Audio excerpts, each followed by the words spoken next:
સૌથી પહેલા આપણે દર વખતે જેમ કરીએ છીએ એમ સૌથી પહેલા આપણે રિઝલ્ટ જોશું. રિઝલ્ટ જોયા પછી હું તમને બધી ડિટેલ્સ આપીશ, પણ સૌથી પહેલા આપણે રિઝલ્ટ જોશું. સો જેટલા લોકો જે મેન્યુઅલ ટ્રેડિંગ કરે છે અને જ્યારે એની સામે ચાર્ટ આવે છે ત્યારે એનું માઇન્ડ બ્લેન્ક થઈ જાય છે. મતલબ શું બાય કરવું કે સેલ કરવું, ઓપ્શન બાય કરવું કે શું બાય કરવું કે ખબર નથી પડતી. ઘણી જગ્યાએ તમે શીખવું પણ હશે, જેમ કે યુટ્યુબમાં તમે શીખવું હશે, ઇન્સ્ટાગ્રામમાં તમે શીખવું હશે, બટ રિઝલ્ટ એ જ આવે છે જે પહેલા આવતું હતું. મતલબ ચાર્ટ જ્યારે સામે આવે ને ત્યારે તમારું માઇન્ડ બ્લેન્ક થઈ જાય છે. એ જ વસ્તુનું સોલ્યુશન ઓટોમેશન છે. જો તમે ઓટોમેશનમાં આવશો, જો તમે ટેકનોલોજીનો યુઝ કરશો, તો તમારું ચાર્ટ ટ્રેડિંગનું જે કોન્સેપ્ટ છે ને એ એકદમ ઇઝી થઈ જશે, એકદમ ઇઝી. ઓકે, તો કઈ રીતે ઇઝી થશે એ બધી વસ્તુ આપણે ડિસ્કસ કરશું આ ક્લાસમાં. સૌથી પહેલા હું તમને રિઝલ્ટ બતાવીશ. ઘણી બધી કંપનીમાં રિઝલ્ટ બતાવીશ, ઘણી બધી ટાઈમ ફ્રેમમાં તમને રિઝલ્ટ બતાવીશ. આપણે કોર્સમાં શું શીખવાડવાના છીએ એ તમને બતાવીશ. તમે ઓનલાઈન ઓફલાઈન બંને ક્લાસમાં જઈ શકો છો, અને જો ખાલી ઇન્ડિકેટર જોતું હોય ઇન્ડિકેટર બી તમે લઈ શકો છો. ઓકે, સૌથી પહેલા આપણે સેન્સેક્સમાં જઈશું. સેન્સેક્સમાં હું તમને 15 મિનિટના 30 મિનિટના ચાર્ટમાં બતાવીશ. તો 30 મિનિટમાં તમે જોશો, એક બેઝિક તમને ખાલી વસ્તુ સમજાવી દઉં એટલે તમને આઈડિયા આવે કે હું જે સમજાવું છું કઈ રીતનું છે. ઓકે, તો તમને સ્ક્રીન દેખાતી હશે, એમાં તમને 3 ટાઈપનું લાઈન બતાવશે. ઓકે, 3 ટાઈપની લાઈન તમને દેખાતી હશે. પહેલી લાઈન છે બ્લુ લાઈન, જે એન્ટ્રી પ્રાઇસ છે. બીજી લાઈન છે યલો લાઈન, એ તમારી ટાર્ગેટ 1 છે. અને ત્રીજી લાઈન છે ગ્રીન લાઈન, એ ટાર્ગેટ 2 છે. જો બાઇંગ એરિયા હશે તો આ રીતે ઉપરના કોલામાં આવશે, અને જો સેલિંગ હશે તો યલો લાઈન આની નીચે આવશે. અને જે રેડ ડોટેડ લાઈન છે એ સ્ટોપ લોસ છે. ક્લિયર? અને જ્યારે પણ આપણે સ્ટોપ લોસ રાખશું ત્યારે જે ગ્રીન ડોટેડ લાઈન છે એની નીચે થોડોક આપણે સ્ટોપ લોસ રાખશું, થોડી બફર રાખશું. ઓકે, તો બફર શું કામ રાખશું આપણે? કે ઘણી વાર પ્રાઇસ જો તમારા સ્ટોપ લોસને હિટ કરવા આવે ત્યારે તમારો સ્ટોપ લોસ હિટ ન થાય અને તમારો સ્ટોપ લોસ બચી જાય અને તમને પ્રોફિટ થાય. ઓકે, જ્યાંથી લાઈન બનવાની શરૂ થાય છે ત્યાં બ્લુ કલરની કેન્ડલ આવશે. ક્લિયરલી તમને દેખાય છે બ્લુ કલરની કેન્ડલ? તો બ્લુ કલરની કેન્ડલ જ્યાં ક્લોઝ થાય છે ત્યાં આપણી એન્ટ્રી છે. અથવા જ્યાંથી આ જે લાઈન બનવાનું શરૂ થયું છે, જ્યાંથી જે લાઈન બનવાનું શરૂ થયું છે એ આપણી એન્ટ્રી થઈ છે. ઓકે, તો પહેલા સ્ટોપ લોસ આવે છે કે પહેલા ટાર્ગેટ આવે છે? ટાર્ગેટ આવે છે તો કેટલા એક્સ નો ટાર્ગેટ આવે છે, એ બધી વસ્તુ આપણે ડિસ્કસ કરશું વન બાય વન. તો સૌથી પહેલા આપણે સેન્સેક્સ જોઈશું. સેન્સેક્સમાં તમે જોવો અહીંથી એન્ટ્રી થઈ છે 1:2 કરતા વધારે, મતલબ 1:5 કરતા બી વધારે ટાર્ગેટ મળ્યો છે. અહીંયા સુધી જો તમે ટાર્ગેટને હોલ્ડ કર્યો હોય, ક્યાં સુધી હું તમને ડ્રો કરીને બતાવું છું. લોંગની પોઝિશન તમે અહીંયાથી બનાવો છો, સ્ટોપ લોસ તમારો આનાથી થોડોક બફર આગો રાખો છો, અને સ્ટોપ ટાર્ગેટ જો તમે અહીંયા સુધી લ્યો છો, ક્યાં સુધી? અહીંયા સુધી. ઓકે, તો તમારો કેટલો ટાર્ગેટ આવ્યો? 1:5 નો ટાર્ગેટ આવ્યો. મેઇન જે પણ પ્રોબ્લેમ છે ને લોકોની, જે પણ મિસ્ટેક કરે છે ને ત્યાં જ મિસ્ટેક કરે છે કે જ્યારે લોસ લેવાનો હોય ત્યારે મોટો લોસ લે, અને જ્યારે પ્રોફિટ લેવાનો હોય ત્યારે નાના નાના પ્રોફિટ લે. ઓકે, બટ જો તમે રિસ્ક રિવોર્ડ રેશિયોને 1:2, 1:3, 1:4 લેવાની ટ્રાય કરશો તો તમારી સ્ટ્રેટેજીની એક્યુરેસી ખાલી જો 30% કે 40% હશે ને તો બી તમે પ્રોફિટેબલ થશો. માર્ક માય વર્ડ, કે જો તમારી એક્યુરેસી 40 થી 50%ની છે તો બી તમે પ્રોફિટેબલ થશો, બટ તમારો રિસ્ક રિવોર્ડ રેશિયો સારો હોવો જોઈએ. રિસ્ક મેનેજમેન્ટ પણ તમારું આ ઇન્ડિકેટરમાં કવર થઈ જશે. કઈ રીતે થશે હું તમને આગળ બતાવીશ, બધી જ ટાઈમ ફ્રેમમાં બતાવીશ, નો પ્રોબ્લેમ. ઓકે, બધી ટાઈમ ફ્રેમમાં અલગ અલગ જગ્યાએ બધું બતાવીશ, બધા ઇન્સ્ટ્રુમેન્ટમાં બતાવીશ તમને. બેંક નિફ્ટી બતાવીશ, સેન્સેક્સ બતાવીશ, ગોલ્ડ બતાવીશ, ક્રિપ્ટો બતાવીશ, સ્ટોક બતાવીશ, બધી જ વસ્તુ તમને હું બતાવીશ. અહીંયા જો તમે સેલ નો ટ્રેડ મળેલો છે, જો રેડ લેવલ છે તો સેલ નો ટ્રેડ, અને જો ગ્રીન લેવલ છે તો બાય નો ટ્રેડ. ઓકે, અહીંયાથી તમારી એન્ટ્રી થઈ છે 1:1 નો ટાર્ગેટ આપીને પછી એને સિલેક્ટ કર્યો છે. હવે જ્યારે પણ આપણે એન્ટ્રી લેતા હોય ત્યારે આપણે બે લોટથી કામ કરતા હોય, અથવા જે પણ ક્વોન્ટિટી બાય કરતા હોય એની 50% ક્વોન્ટિટી તમારે 1:1 ઉપર ક્લોઝ કરવાની છે, અને બાકીની જે 50% ક્વોન્ટિટી છે તમારે એન્ટ્રી પ્રાઇસ ઉપર તમારો એસએલ ને શિફ્ટ કરી દેવાનો છે, ટ્રેલ કરી લેવાનો છે. ઓકે, તો જો તમે અહીંયા 50% ક્વોન્ટિટી એક્ઝિટ કરો છો અને બાકીની 50% ક્વોન્ટિટી અહીંયા એક્ઝિટ કરો છો તો બી તમે આમાં હજી બ્રેક ઇવન કરતા થોડા ઘણા પ્રોફિટેબલમાં છો. ઓકે, એવી રીતે તમારે જોવાનું છે. આગળ જોઈએ આપણે લુક એટ ધેટ. અહીંયાથી એન્ટ્રી બાયની બની છે. આ બ્લુ કેન્ડલ ક્લોઝ થાય છે. દેખાય છે બધાને? આ જે બ્લુ કેન્ડલ છે, મારી જે ચોકડી છે ચોકડી જોજો એટલે તમને દેખાશે. આ જે બ્લુ કેન્ડલ અહીંયા ક્લોઝ થઈ છે ત્યાં તમારી એન્ટ્રી બની છે, અને પછી ખાલી પ્રાઇસ ઉપર જ ગઈ છે 1:2, 1:3, 1:4, અને તમે અહીંયા આજે આખું મુવમેન્ટ જોઈ શકો છો. Look at that. જેટલી તમારામાં સહન શક્તિ હોય એવડો ટાર્ગેટ આવેલો છે નાના એવા સ્ટોપ લોસમાં. જો તમે અહીંયા સ્ટોપ લોસ રાખો છો, થોડોક બફર બી રાખી દો, ઓકે, તો ભાઈ તમારો ટાર્ગેટ 1:15, 15 ગણા કરતા વધારે ટાર્ગેટ અચીવ થયો છે એક લેબલથી. ઓકે, આ લેબલ આમનામ નથી બનતા, આને પાછળ આખો એક સ્ટ્રેટેજી છે જેનું નામ છે સ્પ્રિંગ સ્ટ્રેટેજી, અને એના ઉપર આ લેબલ જનરેટ થાય છે. Okay, entry price, stop loss price અને ટાર્ગેટ પ્રાઇસની સાથે તમને લેબલ બનીને આવશે. કઈ એન્ટ્રી પ્રાઇસ છે, પ્રાઇસ બી લખેલી આવશે, સ્ટોપ લોસ પ્રાઇસ બી લખેલી આવશે, કેટલા પોઈન્ટનો રિસ્ક છે તમારું, પોઈન્ટ લખેલા આવશે. અને જો તમે સ્ટોકમાં કરો છો તો ક્વોન્ટિટી સાઇઝિંગ, કેટલી ક્વોન્ટિટી તમારે બાય કરવી અને તમારા રિસ્ક મેનેજમેન્ટ પ્રમાણે એ બી લખાઈને આવશે. અમેઝિંગ. ઓકે, હવે તમે જુઓ આ ત્રીજો ટ્રેડ. હમણાં જોયો આપણે, એમાં 1:15 નો ટાર્ગેટ હતો. આમાં તમારી એન્ટ્રી અહીંયા થઈ છે, સ્ટોપ લોસમાં થોડો બફર રાખ્યો અને અહીંયા સુધી ટાર્ગેટ આવ્યો. હું એવું નથી કહેતો તમે એકદમ એક્ઝેક્ટલી તમે ઉપરના ટોપ સુધી તમે ટાર્ગેટ લેશો, બટ અહીંયા એક્ઝિટ કરો, અહીંયા એક્ઝિટ કરો, અહીંયા એક્ઝિટ કરો, અહીંયા કરો.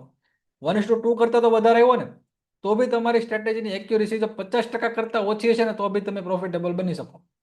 ઓકે, આમાં 1:10 નો ટાર્ગેટ છે. 1:10.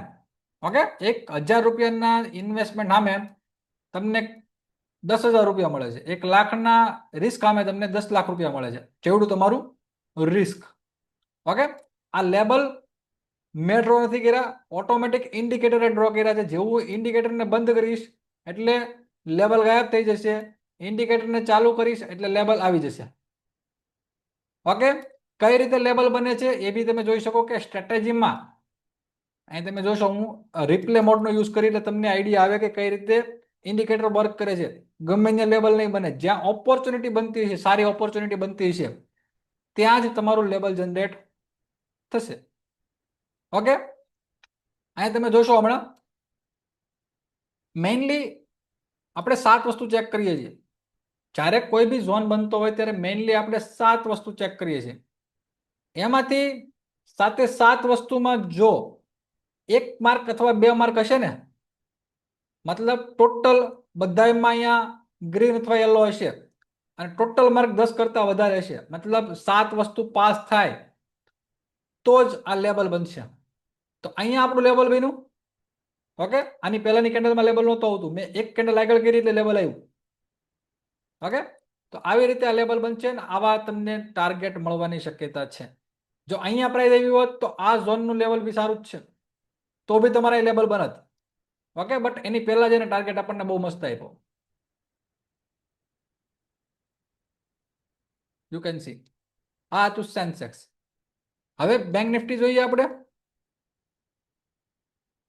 કોઈ બી એવું સ્ટ્રિક્ટ માઇન્ડ નહીં રાખવાનું કે મારે આ ઇન્સ્ટ્રુમેન્ટમાં કરવું એટલે આ ઇન્સ્ટ્રુમેન્ટમાં જ કરવું.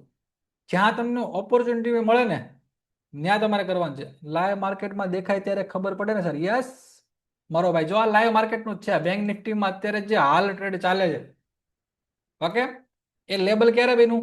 આ 3 કેન્ડલ પહેલા લેબલ બન્યું. હજી ટાર્ગેટ એ નથી આવ્યો, સ્ટોપ લોસ એ નથી આવ્યો, લેબલ બનેલું પડ્યું છે, લાઈવ માર્કેટનું છે.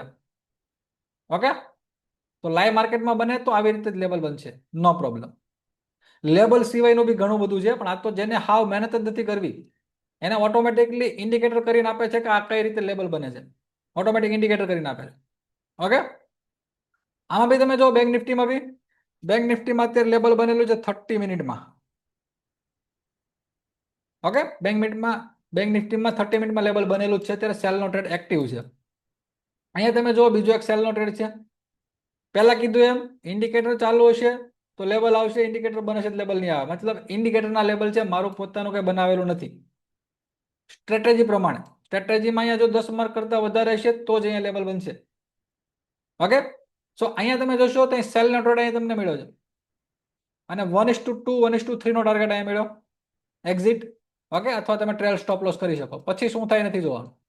અહીંયા તમે જોશો અહીંયા સેલનો ટ્રેડ બન્યો છે, અહીંયાથી એન્ટ્રી થઈ 1:5, ઓલમોસ્ટ 1:5 કરતા બી વધારે. હજી આગળ જઈએ, અહીંયા તમને એન્ટ્રી મળી, અહીંયા તમારો એસએલ હિટ થયો. માર્કેટમાં બે પાસા હોય તમને ખબર જ છે, યા તો પ્રોફિટ યા તો લોસ. યા તો તમારો ટ્રેડ પાસ થાય યા તો તમારો ટ્રેડ ગલત જશે. તો ગલત જશે એનાથી મૂંઝાવાનું નથી. એવી દુનિયામાં કોઈ સ્ટ્રેટેજી નથી જે 100% એક્યુરેસી આપે. 100% એક્યુરેસી એક જ વસ્તુની હોય, ભગવાનની. ઓકે, તો જ્યાં તમે બિઝનેસ કરો છો, ટ્રેડ કરો છો, ત્યાં તમારે બંને બાજુ ચાલવાનું રહેશે.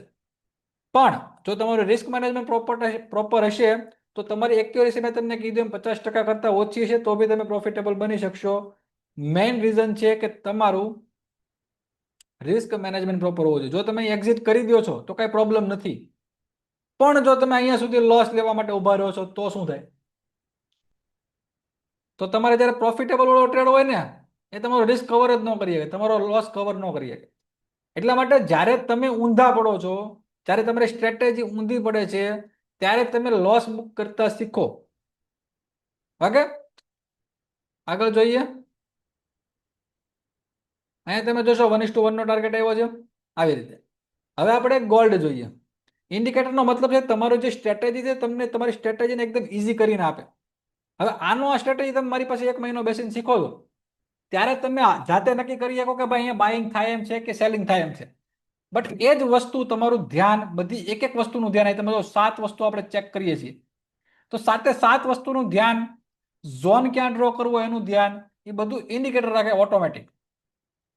ક્યાં ક્રાઇટેરિયા મેટ થાય ત્યારે ડિમાન્ડ ઝોન બનશે, કયો ક્રાઇટેરિયા મેટ થાય ત્યારે સપ્લાય ઝોન બનશે, કયા ક્રાઇટેરિયા મેટ થાય ત્યારે આ બધી વસ્તુ બનશે, બધું ધ્યાન કોણ રાખે? ઇન્ડિકેટર રાખે. બટ જે વસ્તુ તમે થિયરિકલ શીખો છો, યુટ્યુબમાં, ઇન્સ્ટાગ્રામમાં, બધી જગ્યાએ થિયરી શીખો છો, પણ જ્યારે તમે પ્રેક્ટિકલ ચાર્ટ ઉપર કરવા આવો ને ત્યારે ચાર્ટ ઉપર થતું નથી. ઇન્ડિકેટર તમને પ્રોપરલી ફિનિશિંગ વાળું કામકાજ કરીને આપે. તમારું ચાર્ટ ટ્રેડિંગનું કામ 90% ઓછું કરીને આપે. ઓકે, અને જો હજી તમે આમાં અલર્ટ યુઝ કરો તો તમને જ્યારે કોઈ બી સ્ટોકમાં, આખા માર્કેટના કોઈ બી સ્ટોકમાં જ્યારે પણ એ એન્ટ્રી લેવલ ઉપર પ્રાઇસ આવે ત્યારે તમને અલર્ટ હોત આપે કે ફલાણા સ્ટોકમાં ભાઈ આ બાઇંગ એરિયા બન્યો છે. ઓકે, એ એલર્ટ તમે અહીં જોઈ શકો. અલર્ટ બી તમે રાખી શકો. આ બધા અલર્ટ મારા અત્યારે લાઈવ છે, દેખાય છે બધા અલર્ટ તમને અહીંયા? આ બધા અલર્ટ લાઈવ છે. આખા વોચ લિસ્ટ ઉપર અલર્ટ મૂકી શકો. મારું આજે આ બે અલર્ટ છે ને, બાય અને સેલ નો અલર્ટ, એમાં જો બાય નું લેબલ બને ને 100 સ્ટોક ઉપર ધ્યાન રાખે, 100 સ્ટોક ઉપર. મારે ધ્યાન નથી રાખવું પડતું, ઇન્ડિકેટર ધ્યાન રાખે છે. જ્યારે બી આવી રીતનું લેબલ બને ને એટલે સીધો મને એક મેસેજ કરી દે, અલર્ટ આપી દે કે ભાઈ ફલાણા સ્ટોકમાં આ ટાઈમ ફ્રેમમાં અલર્ટ વાગ્યું છે. તો જેટલી ટેકનોલોજી તમે યુઝ કરશો એટલું તમારું ટ્રેડિંગ ઇઝી થશે, અને જેટલું તમે મેન્યુઅલી કરવા જશો એટલું તમારું ટ્રેડિંગ અઘરું થશે અને તમે લોસ મેકિંગ થશો. ઓકે, બીજો કઈ ક્વેશ્ચન હોય તો બી તમે પૂછી શકો છો, નો પ્રોબ્લેમ, હું તમને આન્સર કરીશ. નાવ ગોલ્ડમાં જોઈએ. ગોલ્ડમાં કોમોડિટી બતાવીશ અને ફોરેક્સ બી બતાવીશ. ગોલ્ડમાં મેં તમને કીધું હું તમને બંને વસ્તુ બતાવીશ, ટાર્ગેટ એ બતાવીશ અને લોસ બી બતાવીશ. આજે જુઓ તમે, આ ગોલ્ડનો ટ્રેડ હતો, એન્ટ્રી અહીંયા થઈ, ટાર્ગેટને બદલે શું આવ્યું? એસએલ આવ્યો. બટ અહીંયા એસએલ બુક કરો. ઓકે, હજી આગળ જઈએ આપણે. અહીંયા બી સેલનો ટ્રેડ છે, અહીંયા બી સેલનો ટ્રેડ છે. એન્ટ્રી મળી 1:5 કરતા વધારે ટાર્ગેટ. કમ્પ્લીટલી દેખાય બધાને?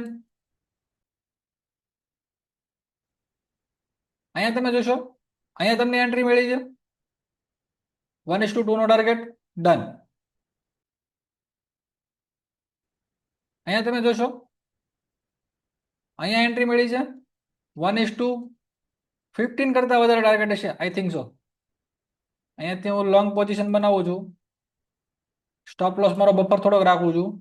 ના તમે જુઓ 1:16, મતલબ 16 ગણો તમને ટાર્ગેટ મળ્યો છે. 16x નો તમને ટાર્ગેટ મળ્યો છે. આ ગોલ્ડ નું થઈ ગયું. હજી આની સિવાય સ્ટોકમાં બતાવું તમને. અદાણી એન્ટરપ્રાઇઝ 15 મિનિટ, અહીંયા એન્ટ્રી મળી છે. આ સ્ટોક છે. સ્ટોકમાં મેં તમને કીધું રિસ્ક મેનેજમેન્ટ બતાવીશ. તો રિસ્ક મેનેજમેન્ટમાં તમારે અહીંયા ખાલી તમારું કેપિટલ નાખવાનું છે. તમે જેટલા રૂપિયાથી ટ્રેડ કરો છો એ કેપિટલ તમારે ખાલી નાખવાનું છે કે 10 લાખ, લાખ, 50,000 જે બી તમે કેપિટલથી કરતા હો. જો ઇક્વિટીમાં ટ્રેડ કરો છો તો કેટલા રિસ્ક તમે પર્સન્ટેજ લેવા માંગો છો પર ટ્રેડ ઉપર કેટલું રિસ્ક લેવા માંગો છો એ રિસ્ક પર્સન્ટેજ નાખવાનો છો. 1% રિસ્ક લેવા માંગો તો 1%, 2% લેવા માંગો તો 2%. જેટલા પર્સન્ટ તમે લખશો એ પ્રમાણે તમને ક્વોન્ટિટી સાઇઝિંગ ઓટોમેટિકલી લેબલમાં અહીંયા QTY લખ્યું છે ને ક્વોન્ટિટી ત્યાં લખાઈને આવી જશે. જો અહીંયા 224 ક્વોન્ટિટી લખાયેલી છે. મતલબ જો તમે અહીંયા એન્ટ્રી લ્યો છો અને અહીંયા તમારો SL હિટ થાય છે તો તમારે મેક્સિમમ એટલો જ લોસ જશે એટલો તમે ક્વોન્ટિટી સાઇઝિંગમાં અહીંયા નાખ્યું હશે, એટલો જ તમારે લોસ જશે. કારણ કે ઓટોમેટિકલી તમને ક્વોન્ટિટી સાઇઝિંગ કરીને આપે છે. એની સિવાયનું આપણું એક પોતાનું બી ટૂલ છે. જો આપણે તમે વેબસાઇટમાં જશો tradeangle.com, ઓકે, tradeangle.com લખશો એટલે તમને આ ટાઈપની વેબસાઇટ દેખાશે. એમાં તમે કેલ્ક્યુલેટરમાં અહીં જશો, ઉપરની લાઈનમાં કેલ્ક્યુલેટરમાં તમારે ક્લિક કરવાનું છે. અહીં તમને 3 ટાઈપના કેલ્ક્યુલેટર દેખાશે. કોમોડિટી કરો છો તો વચ્ચેનું કેલ્ક્યુલેટર છે, ઇક્વિટી કરો છો, ઓપ્શન કરો છો તો વચ્ચેનું પહેલું કેલ્ક્યુલેટર છે. આના ઉપર ક્લિક કરશો, અહીં તમને બતાવશે બુલિશ અને બેરિશ. જો તમારો બુલિશ ટ્રેડ છે તો બુલિશ ઉપર ક્લિક કરો, બેરિશ છે તો બેરિશ ઉપર કરો.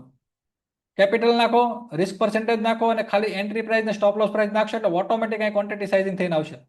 સપોઝ કે મારો કોઈ ઓપ્શન છે 100 રૂપિયા ઉપર ચાલે છે અને મારે 90 રૂપિયા ઉપર સ્ટોપ લોસ મારો બુક કરી લેવો છે, ઓકે, ને મારો વ્યૂ બુલિશ છે, તો જો તમે ઓપ્શનથી ટ્રેડિંગ કરો છો તો ઓપ્શનની લોટની ક્વોન્ટિટી સાઇઝિંગ આવી જાય કે તમે એક લોટ લઈ શકો. અહીં તમને ફ્રેક્શનલ બતાવશે, બટ તમે રાઉન્ડ ફિગર આમાં કરી શકો. સો સેન્સેક્સ છે તો 5 લોટ પરફેક્ટ થાય છે, પણ નિફ્ટીનો 1.5 લોટ બતાવે, 1.5 લોટ તો કઈ આવે નહીં. અને તમે યા તો એક લોટ લઈ શકો યા તો 2 લોટ લઈ શકો તમારા રિસ્ક પ્રમાણે, યા તો તમે તમારા સ્ટોપ લોસને એડજસ્ટ કરી શકો. બટ તમને ઓપ્શન બી બતાવશે, ઇક્વિટી કરો તો ઇક્વિટીની તમને ક્વોન્ટિટી સાઇઝિંગ બતાવશે. આવી રીતે બી કરી શકો અને ડાયરેક્ટ ઇન્ડિકેટરથી બી તમે કરી શકો. ઓકે, ગોલ્ડ થઈ ગયું, સિલ્વર થઈ ગયું. BTCમાં તમે જો BTCમાં 3 મિનિટ, 5 મિનિટ, 15 મિનિટ બધી જગ્યાએ તમે યુઝ કરી શકો. રોજનું 1.5 કલાકનું સેશન હોય, 8:30 થી લઈને 10 વાગ્યા સુધી ડેઈલી સર્વિસ. 1 મહિના સુધી કોર્સ ચાલશે. એમાં તમને કઈ રીતે લેબલ બને છે, આજે 7 વસ્તુ આપણે ચેક કરીએ છીએ, શું કામ ચેક કરીએ છીએ અને કઈ કઈ વસ્તુ ચેક કરી છે, બધી વસ્તુ તમને શીખવા મળશે. બીજા લોકોને જેમ એવું નથી તમને ખાલી થિયરી શીખવાડી, તમને આ પ્રેક્ટિકલ થાય એટલા માટે જ આ ઇન્ડિકેટર બનાવ્યું છે કે એક એક વસ્તુનું તમને પ્રેક્ટિકલી નોલેજ મળે. ઓકે, અહીંયા આપણી એન્ટ્રી થશે, જસ્ટ સેકન્ડ. અહીંયા એન્ટ્રી, થોડા બફર સ્ટોપ લોસ અને ટાર્ગેટ 1:3. અહીંયા આપણી એન્ટ્રી થઈ છે સેલની, થોડા બફર 1:6. તમને જે બતાવું છું ને એમાં તમારે મિનિમમ 60% જેવી એક્યુરેસી આરામથી બનશે. 60% જેવી એક્યુરેસી આરામથી આવશે. ઓકે, તમારે જેટલા જોવાય તમે જોઈ શકો. SL થયો છે તો SL બતાવશે, ટાર્ગેટ થયો ટાર્ગેટ બતાવશે. અહીંયા તમે જોઈ શકો ડાયરેક્ટલી SL સીધો 2 કેન્ડલમાં SL થયેલો છે. અહીંયા તમે જો ડાયરેક્ટલી 1:2 નો ટાર્ગેટ આવેલો છે. ઓકે, તો જે છે તમને બધું અહીંયા લાઈવ દેખાશે. અહીંયા એન્ટ્રી બાયની અને 1:3, 4 નો ટાર્ગેટ. ઓકે, આ તમને ઇન્ડિકેટરનું રિઝલ્ટ બતાવ્યું. હવે ઇન્ડિકેટર શેના ઉપર બેઝ છે? સ્ટ્રેટેજી બેઝ છે. સ્ટ્રેટેજી કઈ છે? સ્પ્રિંગ સ્ટ્રેટેજી છે.